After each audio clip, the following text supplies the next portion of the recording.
우리 같이 하나님 말씀 보도록 그렇게 하겠습니다. 하나님 말씀은 출애굽기 1장입니다. 출애굽기 1장 1절에서 7절입니다. 출애굽기 1장 1절에서 7절 우리 같이 한번 읽겠습니다. 야곱과 함께 각각 자기 가족을 데리고 이집트로 내려간 이스라엘의 아들들의 이름은 르우벤과 시므온과 레위와 유다와 이사갈과 스불론과 베냐민과 단과 납달리와 갓과 아셀이다. 이미 이집트에 내려가 있는 요셉까지 합하여 야곱의 혈통에서 태어난 사람은 모두 70명이다. 세월이 지나서 요셉과 그의 모든 형제와 그 시대 사람들은 다 죽었다. 그러나 이스라엘 자손은 자녀를 많이 낳고 번성하여 그 수가 불어나고 세력도 커졌으며 마침내 그 땅에 가득 퍼졌다. 아멘. 네, 이제 창세기를 100회에 걸쳐서 잘 마쳤습니다. 오늘부터 이제 출애굽기를 시작하는데 몇 회 걸칠지는 모르겠는데 좀 빠르게 진행하도록 그렇게 하겠습니다. 먼저 우리가 출애굽기를 보기 전에 출애굽의 전 과정의 큰 그림을 한번 우리가 구조를 봐야 됩니다. 왜냐하면 출애굽 과정이라는 것은 우리의 구원의 과정들을 설명하고 있기 때문에 그렇습니다. 그래서 출애굽 한 과정들이 우리의 구원의 과정에서 어떻게 이루어질 것인가를 설명하고 있어서 이제 이 출애굽기 전체를 보면서 구원의 과정 가운데 하나님 우리를 어떻게 인도해 가시는가 하는 것들을 함께 보게 될 것입니다. 출애굽 과정의 큰 구조는 5것으로 나누어져 있습니다. 한번 보겠습니다. 먼저 가장 큰 첫 번째는 이집트입니다. 이집트. 두 번째는 홍해. 세 번째는 광야. 네 번째는 요단강. 다섯 번째는 약속한 가나안 땅. 이렇게 5개 구조로 되어져 있어요.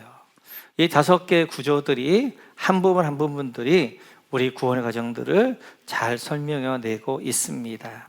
먼저 이집트, 애굽은 사단의 나라 안에 있었던 우리의 모습을 잘 이야기해요. 그래 이집트는 사단의 나라를 이야기하게 되어지고 이집트 왕이었던 바로는 사단을 이야기합니다. 그래서 이스라엘 백성들이 그 사단 밑에서 고통하고 신음하게 되어지죠. 그것은 우리 예수 믿기 전에 이제 사단의 나라 안에 있을 때 사단의 노예가 되어지고 죄의 종이 되어져서 신음하고 고통하는 우리의 모습들을 설명하게 되어집니다.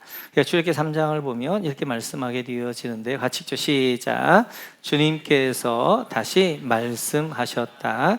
나는 이집트에 있는 나의 백성이 고통받는 것을 똑똑히 보았고 또 억압 때문에 괴로워서 부르짖는 소리를 들었다. 그러므로 나는 그들의 고난을 분명히 안다. 이집트는 이렇게 사단의 노예가 되어 죄의 종이 되어져서 고통받고 신음하고 그런 우리의 모습을 잘 설명하게 되어져요. 그래서 이제 우리가 좀 더 자세히 살펴보면서 이집트에서 고통받는 것이 무엇인가를 보게 될 것이고요. 두 번째는 홍해입니다. 홍해를 한번 보여주시면 두 번째 홍해가 되어지는데 이 홍해는 우리 거듭남 그리고 예수님을 영접하는 것을 상징하게 되어져요. 그러니까 하나님께서 보시는 바와 같이 이집트에서 가나안 땅을 가려면 얼마 육지로 갈 수도 있었어요. 그런데 하나님 굳이 광야로 들어와서 홍해를 건너게 하신 이유는 홍해가 상징하는 바가 있으니까 그래요.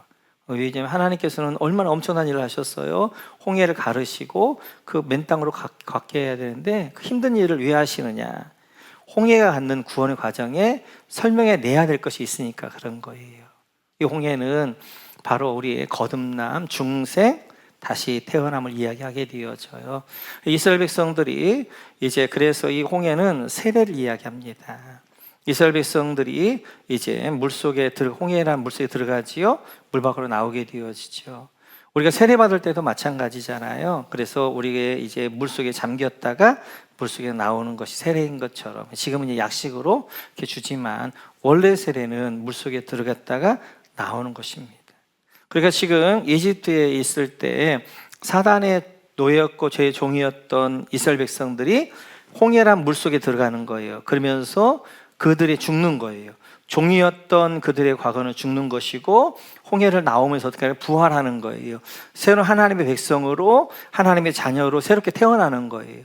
그래서 홍해를 통하여서 이스라엘 백성 과거의 노예였던 그들은 죽고 그리고 이제 여기서 하나님의 백성 새롭게 태어나는 것 중생 거듭남을 설명해요. 바울 사도도 고린도 12장을 보면 이렇게 설명하십니다. 10장 같이 읽죠. 시작. 형제 자매 여러분, 나는 여러분이 이 사실을 알기를 바랍니다. 우리 조상들은 모두 구름의 보호 아래 있었고 바닷 가운데를 지나갔습니다. 이렇게 그들은 모두 구름과 바다 속에서 세례를 받아 모세에게 속하게 되었습니다. 아멘. 바울 사도는 홍해 사건을 민족적 세례로 이야기해요. 그래서 하나님이 홍해를 거치면서 이스라엘 전체 민족적으로 세례를 준 거예요. 과거에 너희는 종이었는데 죽은 거야. 너희는 새롭게 하나님의 백성을 하나님의 자녀로 새롭게 태어난 거야 라는 것들을 홍해를 거치면서 그들에게 설명하게 되어져요. 세 번째 큰 덩어리가 광야입니다. 광야. 이 광야는 어디냐면 홍해에서부터 요단강까지예요. 그러니까 홍해라는 것은 내가 예수 믿은 다음부터 이 요단강은 죽음을 이야기하잖아요. 죽는 순간까지의 과정들이 광야 생활이에요. 그래서 지금 이제 우리가 앞으로 출애굽기에서 대부분 봐야 될 부분이 여기입니다. 우리 모두는 대부분은 예수님을 이미 영접하고 중생한 사람들이란 말이에요. 그러면 이제 우리는 죽기까지 광야길을 걷는 거예요. 믿음의 길을 걷는 거예요. 근데 광야의 하나하나가 뭘 설명해내냐면 구원의 과정들을 설명해내요. 우리가 믿음의 길을 갈 때는 이런 일도 있을 것이다. 이제 엘림에 이제 그 마라의 쓴물도 만날 것이다. 그리고 아말렉과 같은 전투도 있을 것이다. 그러면서 하나하나 우리의 믿음의 길들을 가며 있어야 될 일들을 이제 광야에서 만나게 하면서 어떻게 하는 거예요?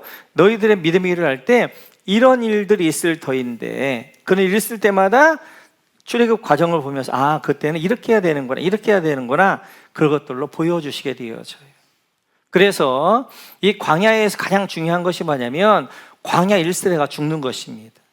그리고 광야 2세대가 살아나서 광야 2세대가 어떻게 하는 거예요? 그들이 요단강을 건너 적과 꿀이 흐르는 가나안 땅을 점령하는 거예요.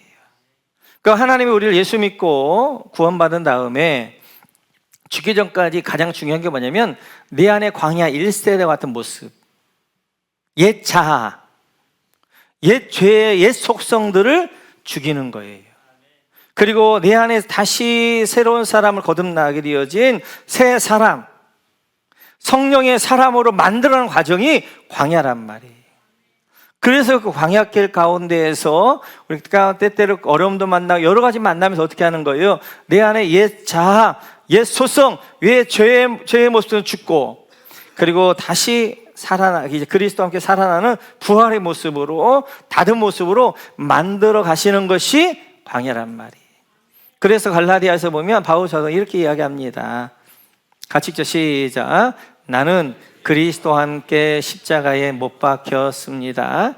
이제 살고 있는 것은 내가 아닙니다. 내가 그리스도께서 내 안에서 살고 계십니다.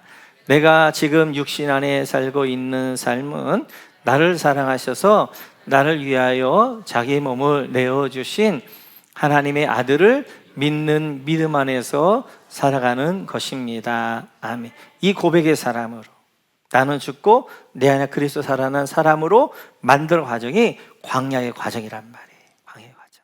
그래서 우리는 이제 대부분이 광야의 과정들을 보면서 이제 내 안에 있는 옛 소성은 죽고 그리스도 살아나는 그런 모습으로 나가게 될 거예요.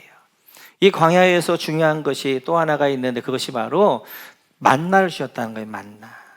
40년 동안 땅에 나는 걸 먹지 않고 하늘에서 내리는 만나를 먹도록 하신 거예요.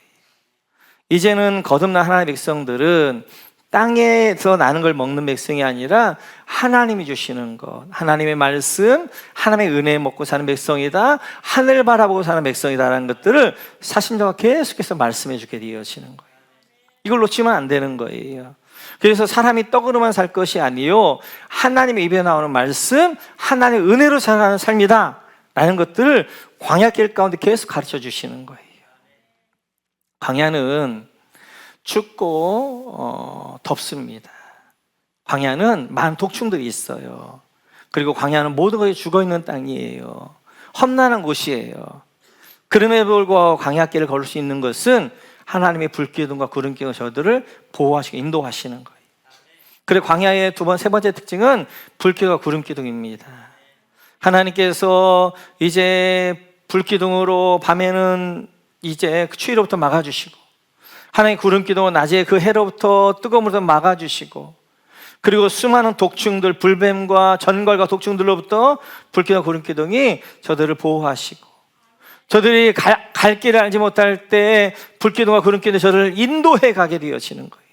마찬가지입니다. 우리가 광야길을 갈 때 성령님이 말씀과 기도란 두 기둥으로 우리 인도하시게 되어지고 우리를 보호하는 줄로 믿습니다. 그래서 광야길을 걷는 동안 이 말씀 하나하나를 우리가 살펴보도록 할 것입니다. 네 번째가 요단강입니다. 요단강. 요단강 잘 알다시피 이제 반드시 이스라엘 보여주시겠어요?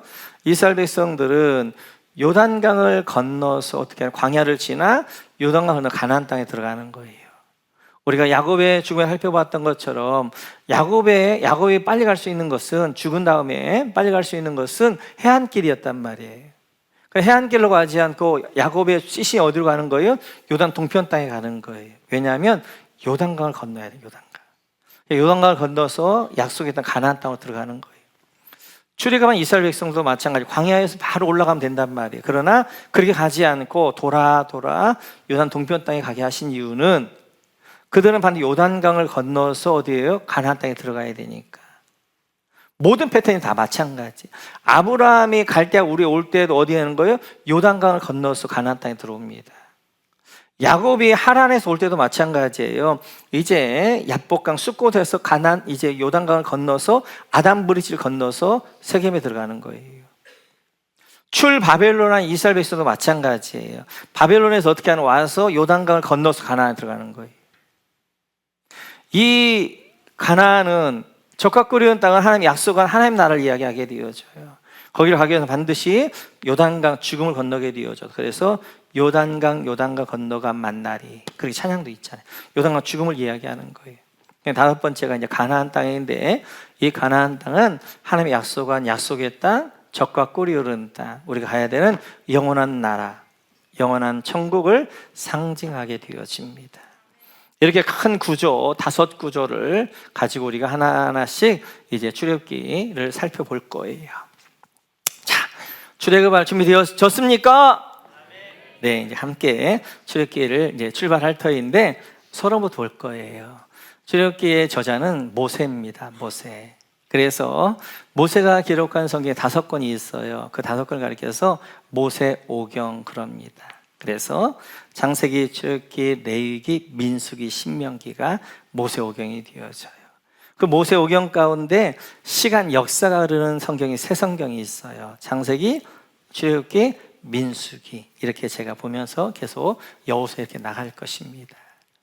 출애굽기 전체를 보게 되면 3부분으로 나누어져요. 출애굽기를 우리가 좀 쉽게 이해하기 위해서는 출애굽기에서 가장 중요한 것은 하나님과 이스라엘 백성 언약입니다. 근데 언약은 뭘로 보면 되냐면 결혼으로 보면 돼요. 결혼. 하나님이 신랑이시고 그 다음에 이스라엘의 신부예요. 신랑과 신부가 결혼하는 내용이 되어져요. 그래서 1장부터 18장까지는 신랑이신 하나님이 신부를 데리러 신부의 집에 가는 거예요. 그래서 그 신부를 데리고 어떻게 하는 거예요?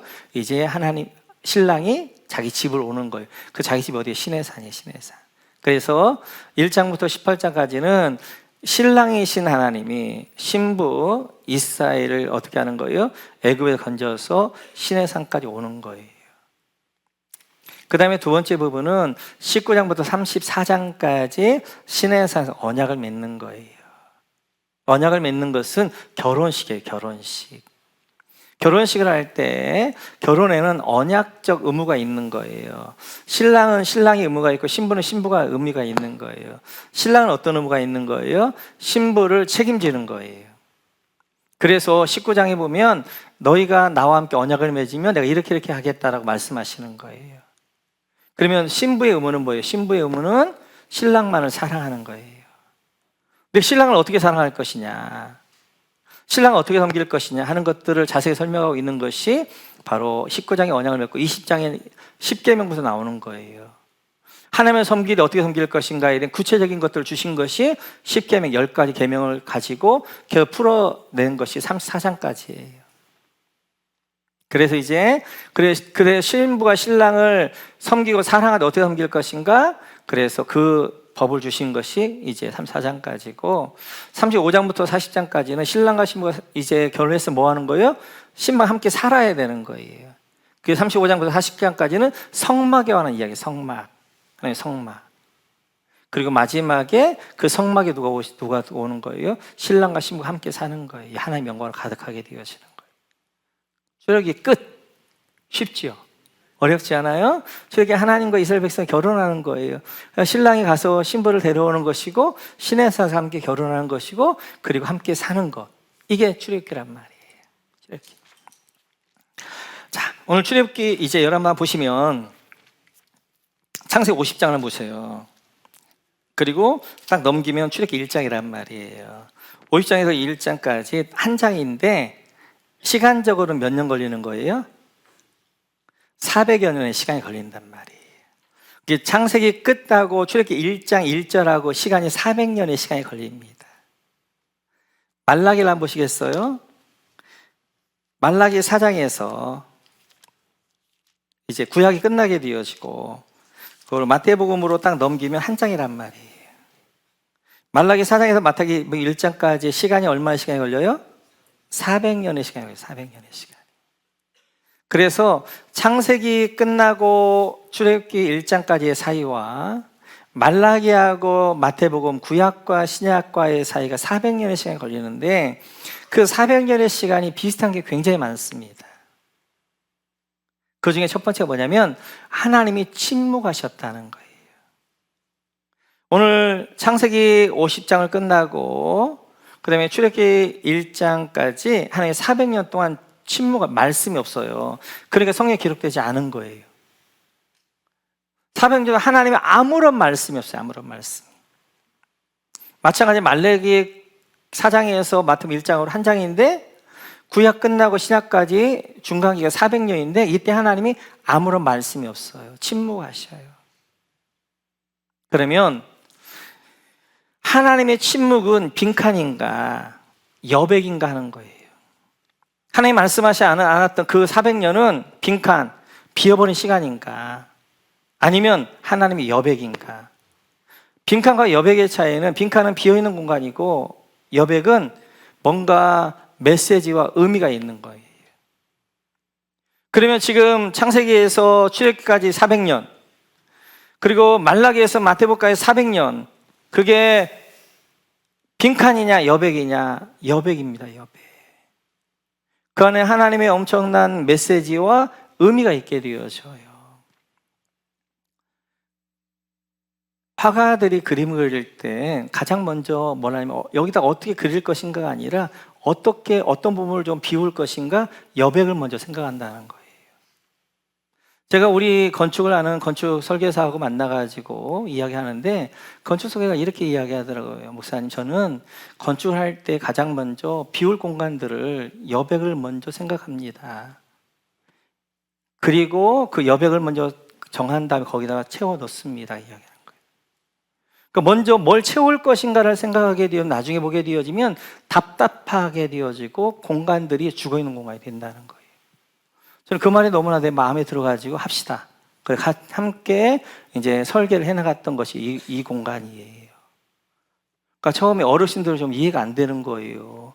돈도 비싼데 그냥 건물은 꽉꽉 채워 넣어야 되는데 왜 이렇게 비어 있냐는 거지. 제가 설득을 했어요. 비록 비어 있지만 훨씬 더 이 공간들을 풍성하게 만들 것입니다. 그런데 그래서 그냥 이렇게 지었어요. 저희에는 여백들이 많아요. 여백들이 죽어 있는 공간이 아니라 이 건물을 생동감 있게 우리의 건물들을 풍성하게 한단 말이에요. 그래서 비어 있는 공간들이 어떻게 하는 거? 이 공간에 생명력을 불어넣게 되어지는 거예요. 마찬가지입니다. 여러분 책을 볼 때도 마찬가지예요. 책을 볼 때에도 그냥 그 책에다 빽빽하게 이렇게 글을 써서 많이 쓰면 좋은 게 아니에요. 그럼 질려서 한두 장밖에 못 읽어요. 그 책에다가 여백을 두는 거예요. 그 여백을 둘 때 그 책을 볼 때 집중력 있게 되어진다는 거예요. 마찬가지 구약과 신약, 그다음 창세기하고 출애굽까지 400년이라는 이 시간 그냥 비어있는 공간이 아니라 그 시간 여백이어서 하나님의 메시지가 있어요. 하나님이 아무 말씀 안 한 것 같은데 하나님은 그러면 역사에서 멈추셨느냐? 아닙니다. 하나님은 역사 밑에서 일을 하시는 거예요. 그럼 어떤 일들을 하셨는가? 먼저 이제 출애굽기 오늘 1장 5절로 한번 가볼까요? 1장 5절 같이 읽죠. 시작. 이미 이집트에 내려가 있는 요셉까지 합하여 야곱의 혈통에서 태어난 사람은 모두 70명이다. 모두 70명이다. 밑줄 그어주시고. 그러니까 요셉 때 야곱과 함께 내려갔던 가족이 70명입니다. 70명이 내려갔는데 400년 만에 어떻게 하시냐? 400년 동안 하나님 뭘 하시느냐? 7절입니다. 7절 같이 읽죠. 시작. 그러나 이스라엘 자손은 자녀를 많이 낳고 번성하여 그 수가 불어나고 세력도 커졌으며 마침내 그 땅에 가득 퍼졌다. 자녀를 많이 낳고 번성하여 밑줄 그어주시고 생육가 번성했다는 거예요. 그래서 마침내 그 땅이 가득 퍼졌다. 밑줄 그어주시고 그래서 몇 명이 되는 거예요? 200~300만이 되는 거예요. 장정만 60만. 그래서 자녀들과 아내까지 부인까지 하게 되어지면 4 곱하기 5 정도 해서 한 200만에서 300만. 그러니까 이제 70명이 갔는데 400년 동안에 뭘 하시는 거예요? 이 70명으로 200~300만 명을 만드시는 거예요. 하나님은 아무 일도 안 하시는 게 아니에요. 침묵하시는 가운데 하나님은 일을 하신단 말이에요. 그러면 말라기가 마치고 이제 마태복음 세례요한이 나올 때까지 400년 동안 하나님 뭘 하셨느냐? 이때도 일하시죠. 하나님 제국을 일으키십니다. 알렉산더를 일으켜가지고 어떻게 알렉산더로 하여금 전 세계를 통일하게 하시는 거예요. 그 우수한 헬라 문화를 어떻게 하는 거예요? 전파하게 하고 그다음에 헬라 언어로 다 통일을 시키는 거예요. 통일.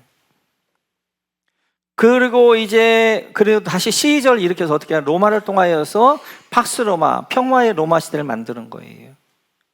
그 로마에게 길을 닦게 하는 거예요. 길을. 그래서 모든 길은 로마로 통한다 그러잖아요. 이 일들을 하시는 거예요.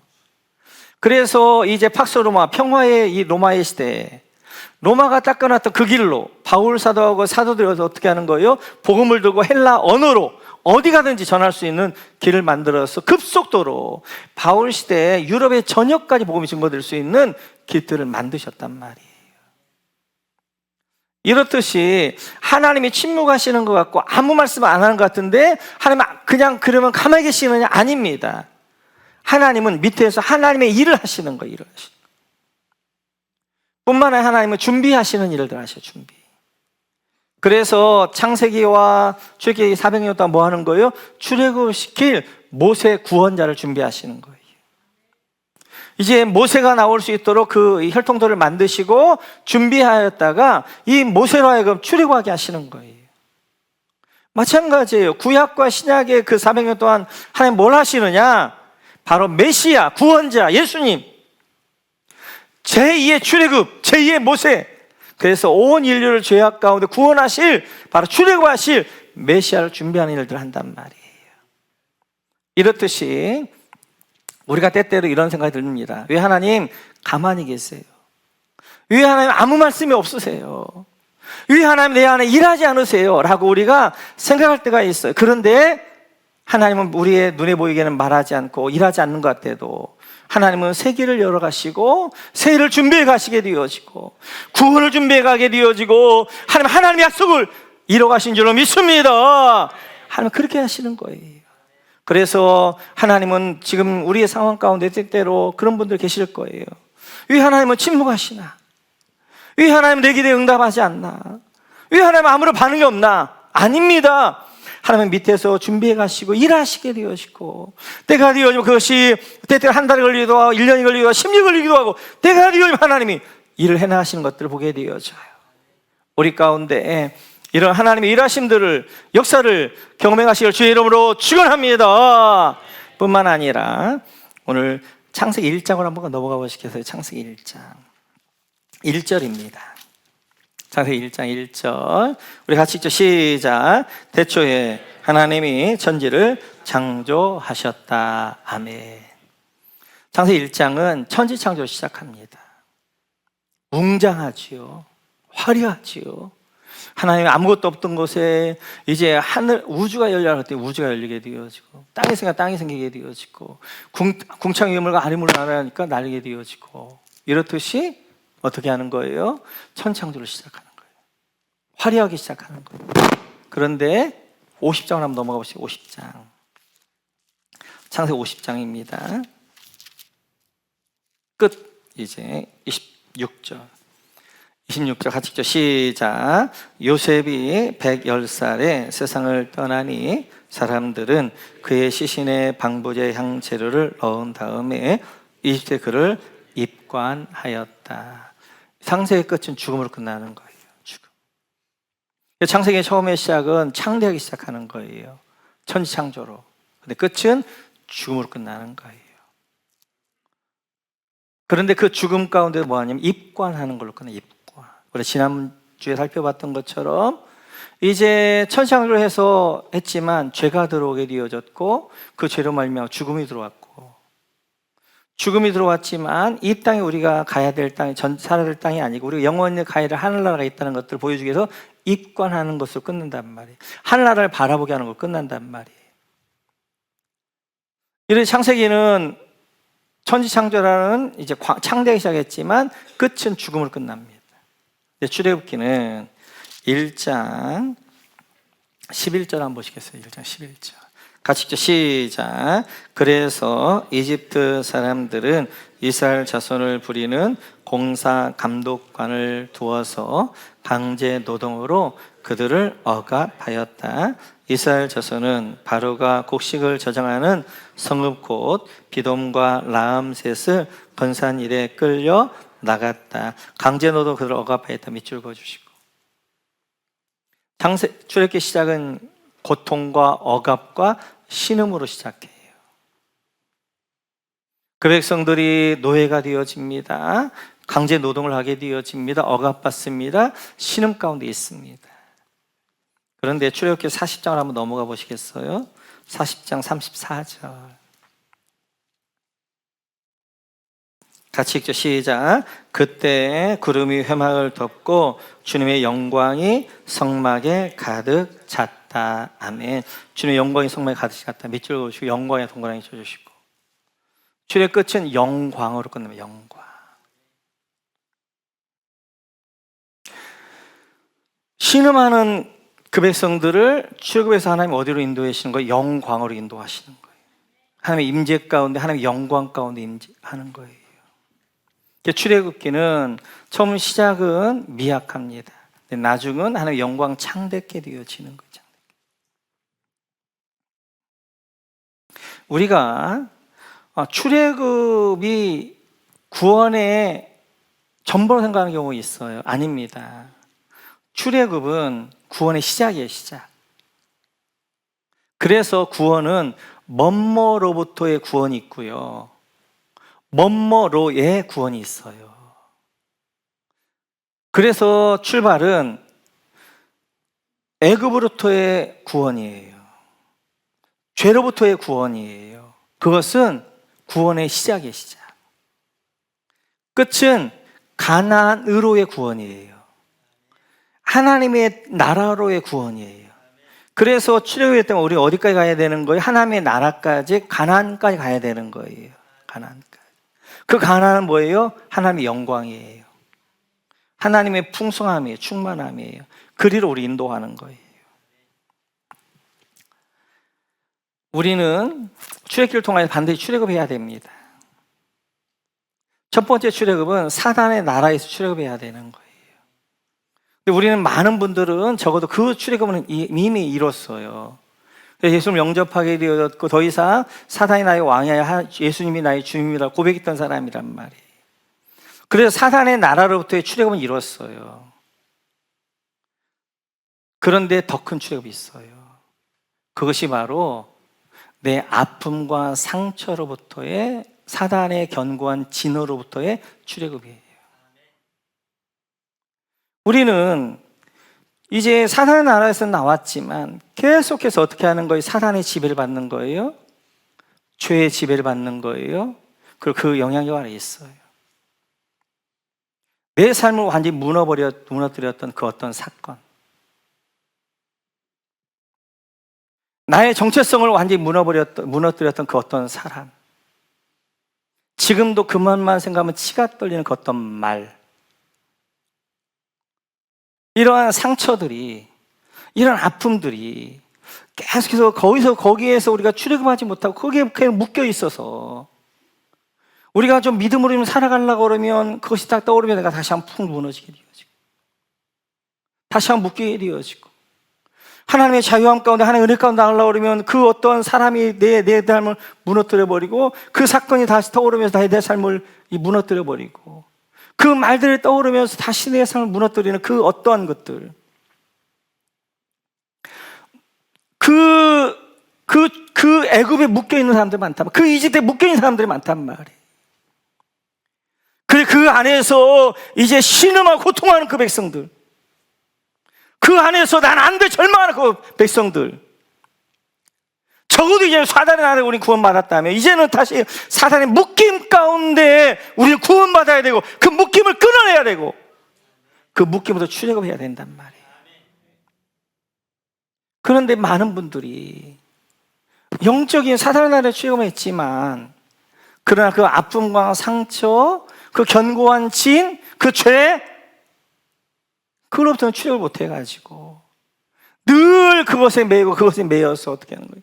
내 신앙을 다시 한번 무너뜨리고 내 신앙을 다시 한번 무너뜨리고 다시 한번 무너뜨리는 그러한 삶 가운데 살아가면 계속해서 어떻게 하는 거예요? 애굽의 사단에 묶여가지고 고통하고 신음하고 억압받게 되어지고 그러고 있는 모습들을 보게 되어져요. 하나님이 주시려는, 출애굽해 주시려는 목적이 일이 무엇인가? 히브리서를 보면 이렇게 말씀하십니다. 같이 읽죠. 시작. 그러므로 하나님께서 주시는 안식에 들어가리라는 약속이 아직 남아있는 동안에 여러분 가운데에서 거기에 미치지 못하는 사람이 아무도 없도록 두려운 마음으로 조심하십시오. 아멘. 하나님이 주시려는 이제 하나님의 그런 것들은 안식입니다. 안식. 하나님의 샬롬, 하나님의 평안. 더 이상 억압과 신음과 고통이 아니라 하나님이 주시는 그 안식, 하나님이 주시는 샬롬, 하나님이 주시는 그 평안, 그 기쁨, 그 자유와 그 영광 널 주시길 원하시는 거예요. 예수님께서 우리를 그냥 사단의 나라만 구원하시는 것은 그건 이제 반밖에 안 되는 거예요. 끊임없이 우리는 어디로부터, 이 아픔으로부터, 이 상처로부터, 이 사단의 매임으로부터 끊어버려야 되고 견고한 진노부터 끊어버려야 되고 그리고 진정한 자유와 그리고 하나님의 안식으로 들어가서, 그래서 주님 뭐라고 말씀하셔요? 수고하고 무거운 짐진 자들아 다 내게로 와 내가 너를 쉬게 하리라. 어떤 분은 이 사단의 매임이 이제 고질적인 병이기도 하고 어떤 분은 이 사단의 매임이 사람이기도 하고 계속해서 이것이 나를 붙잡아가지고 하나님의 은혜 안에 하나님의 자유함과 안식과 샬롬으로 들어가지 못하도록 늘 막고 있는 게 있단 말이에요. 이번 출애굽기 시작하면서 우리가 가장 중요한 것이 나를 붙잡고 있는, 메고 있는 과연 이집트는 뭔가? 적어도 내가 예수님을 나의 주님을 영접해서 내가 구원받았지만 아직도 사단에게 있는 견고한 진은 무엇인가? 아직도 내가 사단에게 매여서 신음하고 있는 내 영혼에 이건 무엇이, 어떤 아픔이, 어떤 상태가, 어떤 사람이, 어떤 일이, 어떤 말이 더 이상 그걸로 매 있으면 안 된단 말이에요. 그걸로부터 자유해야 돼요. 그걸로부터 여러분 건져 나와야 돼요. 그래야 여러분들이 가나안 땅에 들어가게 되어지고 참 자유함과 안식과 영광을 경험하게 될 것이고, 그래서 출애굽 과정들을 해서 우리가 살펴볼 것이고, 가을에 특별히 새로운 삶을 통해 견고한 진들을 하면서 우리가 이걸로도 완전히 자유해요. 그래서 완전히 출애굽을 경험하는 그런 시간들이 되어져야 됩니다. 기억하셔서 우리 출애굽은 이제 그냥 과거에 있었던 일이 아니라 지금 우리 안에 출애굽이 일어나야 되고, 그 출애굽은 크게는 두 가지. 하나는 구원의 출애굽, 그래서 사단의 나라에서 하나님 나라로, 흑암의 나라에서 영광의 나라로 옮겨지는 것이고, 또 하나의 출애굽은 우리를 붙잡고 있는 사단의 매임으로부터 하나님의 자유함으로, 하나님의 안식과 하나님의 샬롬과 하나님의 영광으로의 이제 출애굽이 되어져서 우리 안에 이 출애굽의 영광을, 자유함을, 안식을 누려가는 그러한 우리 출애굽기가 되어졌으면 좋겠습니다.